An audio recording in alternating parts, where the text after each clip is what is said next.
Amen. Dahil ko ng Ginoo mga igsoon. Ang pagkaila dahil nato sa lawas mga igsoon, dili lang dahil bisan unsa nga pagkaila mga igsoon. Kundili, pinaagi gyud sa kinabuhi mga igsoon. Ang unang Juan mga igsoon, nagpakita nga ang nakabaton sa anak, dunay kinabuhi. Munang kita karon mga igsoon, naanatay kinabuhi.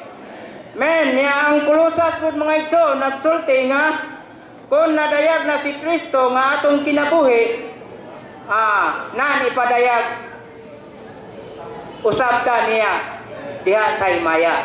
Men, salamat sa Ginoo mga igsoon nga kay si Kristo man day mga igsoon ang atong kinabuhi, buot pasabot day mga igsoon nga ato day siyang ikinabuhi mga igsoon. Magkinabuhi gyud ta niya adlaw-adlaw mga igsoon.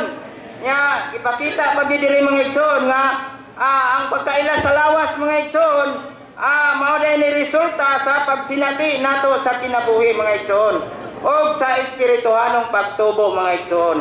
Gingon pag diri nga ang pagkaila sa lawas pagbatok man sa pagkakinaugalingon. Munang batukan dahil nato ning pagkinaugalingon mga igsoon. Munang sa among grupo mga igsoon, nabahinan gyud ang matag iglesia lokal mga igsoon. Kay bahin man sa lawas mga igsoon. Naay Balyangaw, naay Kalamba, naay Sapandalaga, naay Aluran, naapoy Urokita, naapagani untay Laridil. Pero kay lima raman mga igsoon.